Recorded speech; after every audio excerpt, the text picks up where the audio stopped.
মধ্যেই বিএনপির তৃণমূল পর্যায়ের নেতাকর্মীদের কাছে আমাদের নেতাকর্মীরা যে আচরণ এবং নিগ্রহের শিকার হচ্ছে সেটা কিন্তু অত্যন্ত উদ্বেগের।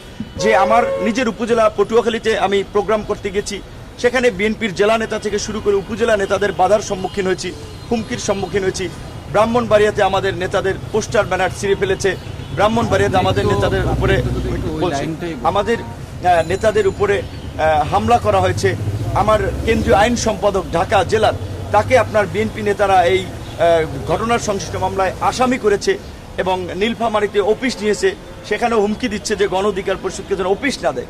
এখন বিএনপি তো এখন পর্যন্ত ক্ষমতায় আসে নাই, এখন একটা ইন্টারিম গভর্নমেন্ট ক্ষমতায় আছে, সেখানে সমস্ত রাজনৈতিক দল কিন্তু এই সরকারের স্টেক হোল্ডার। সেখানে এখনই যদি বিএনপির নেতৃবৃন্দের তৃণমূল পর্যায়ে এই আচরণ হয়, তাহলে সামনে কি আচরণ হবে সেটিও তো আমাদের বিবেচনা করতে হবে। যদি আমরা বিএনপির শীর্ষ নেতৃবৃন্দকে এটি পর্যায়ক্রমে জানিয়েছি, কার্যত এখন পর্যন্ত খুব বেশি প্রতিকার পায়নি, তাহলে এখন বিএনপির সাথে লড়াই সংগ্রাম করে আমরা আওয়ামী ফ্যাসিবাদকে উৎখাত করলাম।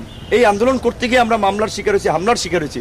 আবার বিএনপিও যদি এখন এই আচরণ করে, তাহলে তো আমাদেরকে বিএনপির বিকল্প রাজনীতি জোট টোট নিয়ে ভাবতে হবে। তবে এখনই আমরা এই বিষয়ে কিছু ভাবছি না, আমরা পরিস্থিতি পর্যবেক্ষণ করছি। আমাদের বিদেশি বন্ধুদের সাথেও সম্পর্ক উন্নয়নের পাশাপাশি দেশের জনগণকেও আমরা আমাদের যেই ইতিবাচক দাবি ছিল যে রাষ্ট্রের সংস্কার, একটা নতুন রাজনীতি, একটা নতুন পরিবর্তন, সেই জন্য জনগণের এই যে যারা আপনার চাঁদাবাজি করছে, এখন দখলদারি করছে, নতুন করে একটা আধিপত্য বিস্তারের চেষ্টা করছে, তাদের বিরুদ্ধে জনগণকে কিভাবে সংগঠিত করে আওয়ামী লীগের মতো তাদেরকে উৎখাত করা যায়, সেটাই আমাদের এই মুহূর্তে লক্ষ্য এবং উদ্দেশ্য। সেই জন্য জনগণকে সংগঠিত আমরা করে যাচ্ছি। বিএনপির সাথে এই অফিসিয়াল আলাপ আলোচনা করে সিদ্ধান্ত হবে আমরা বিএনপির সাথে আগামীতে আমাদের রাজনৈতিক সম্পর্কটা কি হবে।